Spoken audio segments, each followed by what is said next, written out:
তেজগাঁ থানা মামলা নম্বর, এটা একটা প্রতারণা মামলায় আমরা আপনাদের সাথে কথা শেয়ার করব। আমরা মামলা সম্পর্কে যতটুকু না ব্রিফ করবো, তার চেয়ে বড় কথাটা হচ্ছে দেশবাসীকে প্রতারক চক্র সম্পর্কে সতর্ক করতে চাই। এই মামলার বাদী রহিমা বেগম, তার হাজবেন্ড সৌদি প্রবাসী। তার স্বামী ভিসার জন্য কফিলকে 17 জনের জন্য 35 লাখ টাকা দিয়েছিলেন ভিসার জন্য।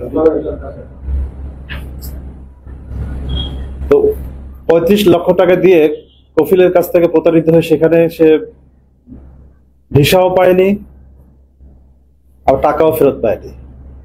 এই যে একটা হতাশ অবস্থা, ক্ষতিগ্রস্ত অবস্থা এবং টাকা হারিয়ে একদম নিঃস্ব অবস্থা, এই পর্যায়ে এই ভিকটিম ইউটিউব চ্যানেলে আপনার অ্যাড দেখতে পায় যে সকল সমস্যার সমাধান জিনের বাদশার মাধ্যমে, জৌনপুরি মা ফাতেমার দরবার, হাবিবুল্লাহ হুজুর, সকল ধরনের সমস্যার সমাধান, প্রেমিক প্রেমিকার মনের মানুষের মিল, স্বামী স্ত্রীর যত ধরনের অমিল এগুলো দূর করা, অবাধ্য সন্তানকে বাধ্য করা, অবাধ্য কফিলকে বাধ্য করা, শত্রুপক্ষকে ঘায়েল করা, শত্রুপক্ষকে দমন করা,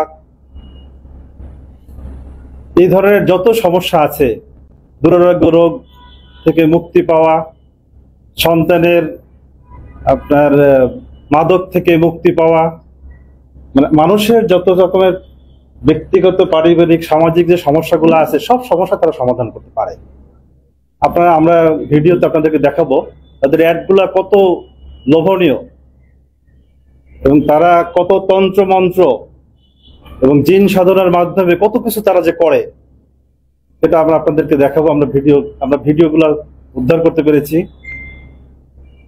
তো যদিও এই মহিলা রহিমা বেগম এই প্রতারক চক্রের খপ্পরে পড়ে 10,20,000 টাকা খুইয়েছিলেন এবং সেটাই ছিল তার মামলার বিষয়বস্তু, কিন্তু আমরা তদন্ত করতে গিয়ে এবং এই আসামিদেরকে গ্রেপ্তার করে তাদের স্বীকারোক্তি মর্তে এবং তাদের দেওয়া 164 যে নিজেদের সম্পৃক্ত করে যে কোর্টে দেওয়া যে তথ্য, সেই তথ্যগুলা, সেই উপাত্ত আমরা পর্যালোচনা করে দেখে বুঝতে পেরেছি যে দেশের হাজার হাজার মানুষ 2019 সাল থেকে এই চক্রের হাতে,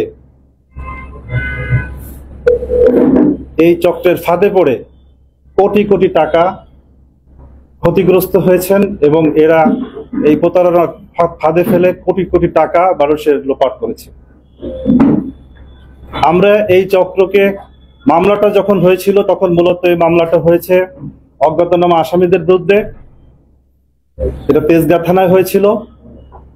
আমরা জনগুরুত্ব বিবেচনা করে স্বপ্রণোদিত হয়ে আমরা স্ব উদ্যোগে এই মামলাটা আমরা পিবিআর পক্ষ থেকে গ্রহণ করেছিলাম এবং এই অজ্ঞাত আসামিদের বিরুদ্ধে নানা তথ্যপত্র সংগ্রহ করে আমরা তাদের বিরুদ্ধে অনেক অভিযান পরিচালনা করেছি।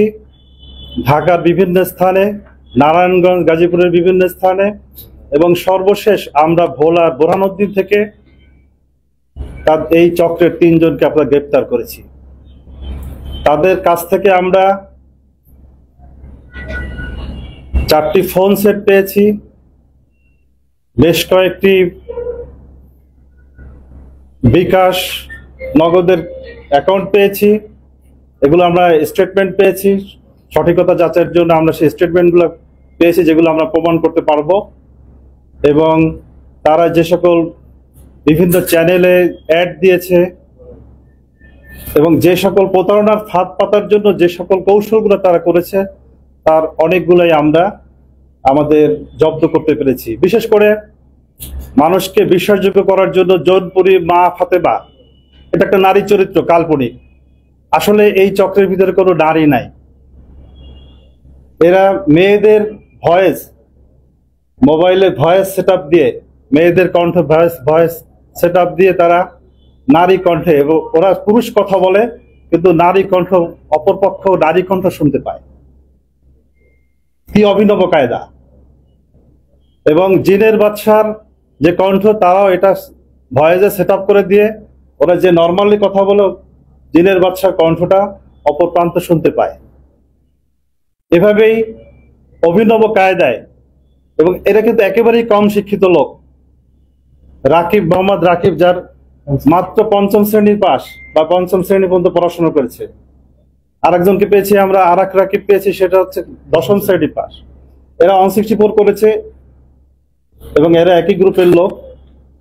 কিন্তু এত কম শিক্ষিত লোক মানুষের সাইকোলজি নিয়ে, মানুষের বিপদ নিয়ে, আপনারা জানেন যে যারা যে বিপদগ্রস্ত হয়, যে বিপদে পড়ে, যে সমস্যায় পড়ে, পারিবারিক সমস্যায় পড়ে, স্বামী স্ত্রীর অমিল আছে, বা শত্রুতার পরে বিপদে পড়েছে, বা চাকরি পাচ্ছে না, বিদেশে যেতে পারতেছে না, নানা প্রতিবন্ধকতা, তার মনের ভিতরে অনেক দুর্বলতা থাকে। এই দুর্বলতাটাকে, মানুষের এই সাইকোলজিটাকে তারা ব্যবহার করে এই সাধারণ মানুষগুলি, এই প্রতারক চক্র মানুষকে নিঃস্ব করে দিয়েছে এবং কোটি কোটি টাকা মানুষের কাছ থেকে হাতিয়ে নিয়েছে।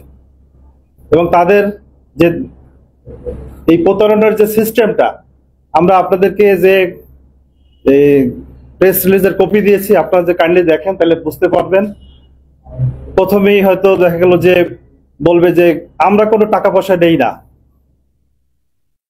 কাজ হলে আপনারা মায়ের দরবারে, মাদ্রাসায়, মসজিদে আপনারা দান করবেন। বাস্তবে তারা বিভিন্ন ভাবে, কৌশলে, ধাপে ধাপে ধাপে ধাপে মানুষকে প্রতারিত করে টাকাগুলা গ্রহণ করে।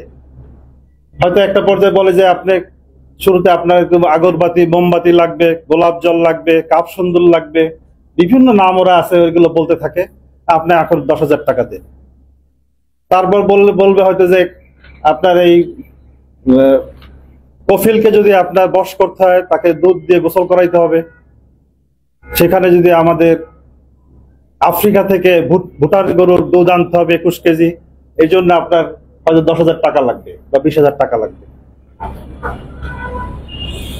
তারপর কোনো একটা পর্যায়ে বলবে যে আপনি তো মহাভাগ্যবান, আপনি তো গুপ্তধন পেয়ে গেছেন, আপনার জন্য স্বর্ণের পুতা অপেক্ষা করতেছে।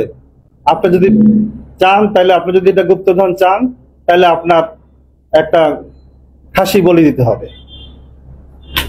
খাসি বলে দেওয়ার জন্য আপনি হয়তো 50,000 টাকা পাঠান। এইভাবে বিভিন্ন ধাপে ধাপে তারা মানুষকে প্রতারিত করে এবং এই টাকাগুলো তারা গ্রহণ করে।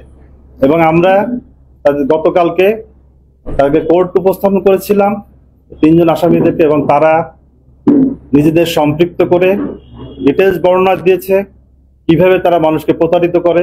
আমরা কিছুটা ধারণা আপনাদের এই প্রেস রিলিজের ভিতরে আমরা দিয়েছি, আপনার পড়লে নিশ্চয়ই জানতে পারবেন।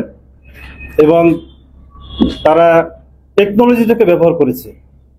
এবং আমরা বলতে চাই যে অনেকগুলা বেসরকারি টিভি চ্যানেলে, তারা কিন্তু মিডিয়াতে, টিভি চ্যানেলে তারা অ্যাড দিয়েছে, ইউটিউবে তো দিয়েছেই। আমরা কয়েকটা চ্যানেলের নাম পেয়েছি যে চ্যানেলগুলো তারা ব্যবহার করেছে। আমরা এই চ্যানেলগুলোর ব্যাপারে, যেহেতু চ্যানেলের প্রসঙ্গ রয়েছে, আমরা তাদের সম্মানহানি না হয় আমরা যাচাই করে দেখতেছি।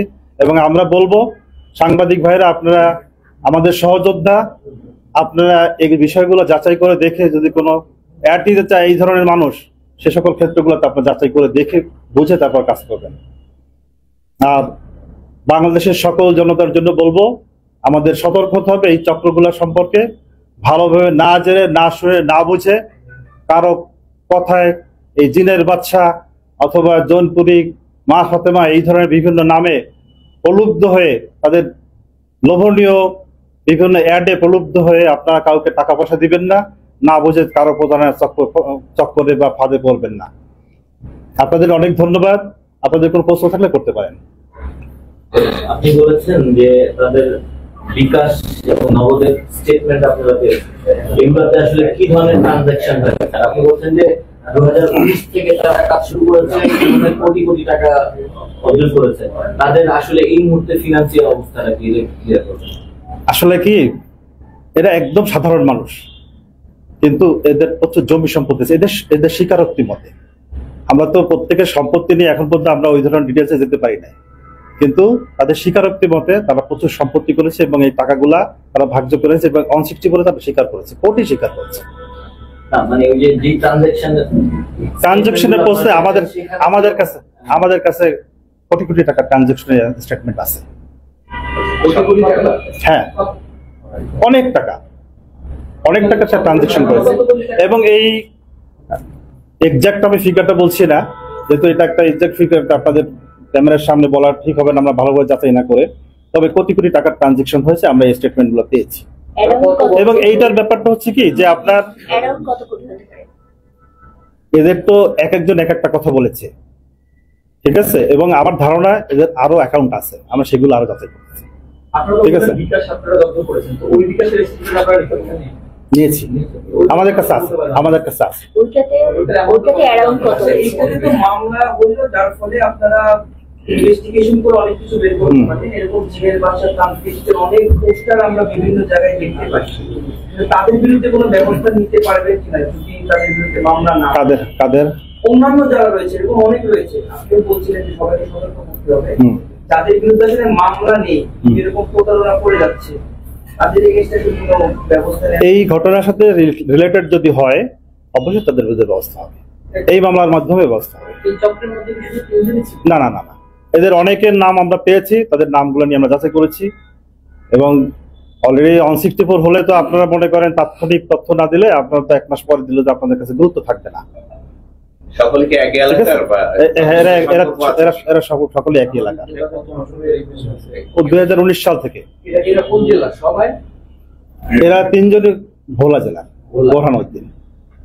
সেটা হলো যে ফেসবুকের মাধ্যমে বিভিন্ন রিলস বা বিভিন্ন ভিডিও ছড়াচ্ছে যে দুইটা মাছ দিয়ে অথবা কচ্ছপ দিয়ে বিভিন্ন ধরনের ছবি দিয়ে আসলে পুকুরি করে কখনো কলা গাছে, কখনো পানি দিচ্ছে, আর কখনো একটা শিং দিয়ে কি ধরনের একটা ভিডিও মাগুর মাছ এই ধরনের ভিডিও করছে স্বামী স্ত্রীর মিলন। এইটা আসলে আমাদের কাছে আতঙ্কের সৃষ্টি হচ্ছে। আর সামাজিক যোগাযোগ মাধ্যম এখন যেহেতু সবাই ইউজ করে, সেক্ষেত্রে আপনাদের এই বিষয়ে প্রতিকার কি বা অভিযানের অ্যাকশন কি, বা আপনাদের এই ধরনের কোনো আলামত কিংবা কোনো ধরনের ব্যবস্থা গ্রহণ ইতিমধ্যে করেছেন কি?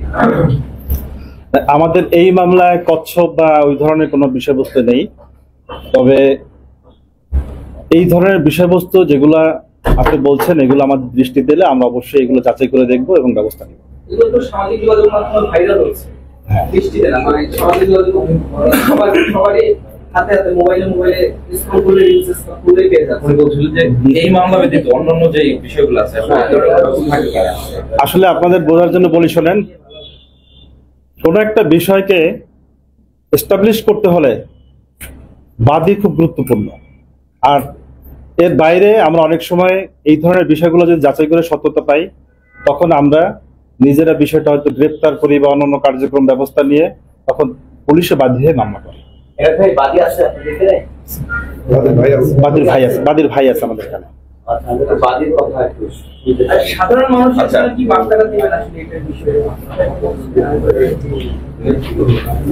আমরা সাধারণ মানুষের জন্য বলতে চাই যে ভালোভাবে না যাচাই করে, না জেনে, না চিনে, না বুঝে আপনি ফোনের মাধ্যমে একটু কথা হলো, জিনের বাচ্চার কথা হলো, বা অমুক পিসাব কথা বললো, নারী কণ্ঠ কথা বললো, অনেক প্রলুব্ধ করার মতন অনেক লোভনীয় অনেক কথাবার্তা বললো, এই কথা শুনে আপনি কাউকে টাকা পয়সা দিবেন না, ঠিক আছে, কারো প্রতারণার ফাঁদে পড়বেন না। রাজধানীতে সবাই আসলে অশিক্ষিত টাইপ, মানে খুবই কম শিক্ষিত টাইপ, কিন্তু তারা এত টেকনোলজি ফ্রেন্ডলি। এবং আপনি বললেন যে এই চক্রে নারীর কোনো সদস্যই নেই, অথচ নারী কণ্ঠে কথা বলা হচ্ছে। এটা কি কোনো অ্যাপস ইউজ করছে? রাইট, তারা টেকনোলজি ব্যবহার করতেছে, ভয়েস অ্যাপস ব্যবহার করতেছে। রাজধানীতে অনেক এরকম তান্ত্রিক কবিরাজ আছে, আসলে তারা কি আপনাদের নজরদারিতে আছে? আমরা যাদের ব্যাপারে গুরুতর কোনো অভিযোগ পাই তাদের ব্যাপারে নজরদারিতে আছে। আমরা এই বিষয়গুলো যাচাই করি অভিযোগ সূত্রে। রাইট, জনগণের অভিযোগ সূত্রে মানুষ যখন ক্ষতিগ্রস্ত হয়, মানুষ কোনো অভিযোগ করে, তখন আমরা এই বিষয়গুলো যাচাই করে দেখি এবং কার্যকরী আইনি ব্যবস্থা নিই।